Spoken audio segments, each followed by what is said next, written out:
Comenzamos esta serie de capítulos con una temática muy importante, la historia del Congreso y los personajes más importantes en el mismo. No todo Estado de Derecho es necesariamente democrático.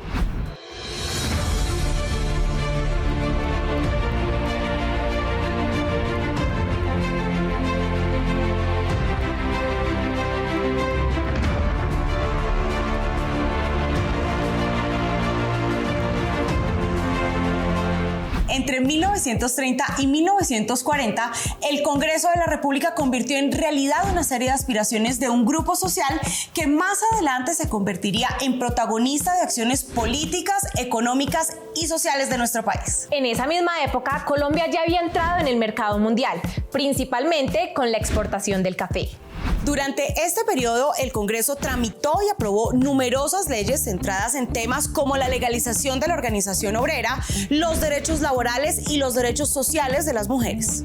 La Ley 28 de 1932 por fin reconoció los derechos civiles de las mujeres. Esto gracias a una lucha liderada por Georgina Fletcher y por Ofelia Uribe. Ese reconocimiento de los derechos de la mujer pasa primero por presiones de los sectores, digamos, interesados en la sociedad, en este caso del movimiento feminista. Pues hay una voluntad política de parte del Congreso de emprender una legislación que se ve reflejada primero a partir de 1932, cuando las mujeres por fin tienen derecho a una autonomía a la hora de adquirir propiedades, a la hora de comparecer jurídicamente, a la hora de emprender una autonomía económica que pues, se viera reflejada en la libertad de acceder a distintas profesiones, también a partir del año 1934, cuando acceden por primera vez a la educación superior. A esto se sumó el reconocimiento del carácter social del Estado y a la propiedad de tierras. Los años 30, si son del siglo XX,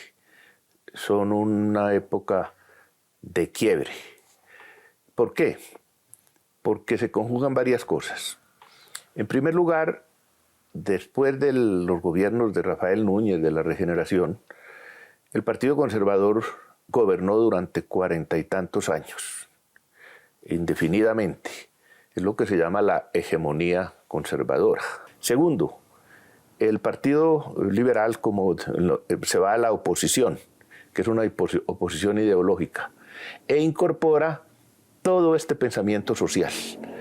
Va a proponer en el gobierno leyes que acepten el sindicalismo, que protejan al trabajador, etc. Y en tercer lugar, el Partido Liberal se va a dedicar a la educación. Fue muy interesante eso. La dirección liberal postuló a Enrique Olaya Herrera, que llevaba varios años colaborando con los conservadores. Ganó las elecciones en marzo de 1930, con el 45% del total de votos. En 1931 hubo elecciones de asambleas, representantes y concejales. El ambiente fue hostil, cuando grupos, a veces armados, de conservadores y liberales se presentaban ante los jurados de inscripción para registrarse, en medio de gritos e insultos que llevaban a fuertes choques armados. A partir de 1931, cuando el Partido Liberal pasa a ser mayoritario en el legislativo, nos encontramos con un papel muy decisivo en la modernización social y económica del país, y un proceso que va a pasar por medio del Congreso. Y en este periodo también se presentaron cambios en educación, por ejemplo en el tema de la autonomía universitaria, con la Ley 68 de 1935, emitida bajo el gobierno de Alfonso López Pumarejo. Los 30 de la época brillante del Parlamento colombiano, porque lo que se debatían eran ideas. Había grandes oradores y grandes pensadores, porque no solamente la oratoria. En esos años, pues es decir, los años de transición. Termina el gobierno del doctor Olaya y el Partido Conservador declara la abstención. Entonces es elegido el presidente López Pumarejo y viene un Congreso homogéneamente liberal por la abstención de los conservadores. Y este sí es un momento neurálgico que engloba lo que se llama el periodo de la Revolución en Marcha de López Pumarejo, porque ha sido de los gobiernos más fructíferos en cambios y en cambios de profundidad. Y hasta aquí exploramos los sucesos políticos y sociales de esta década.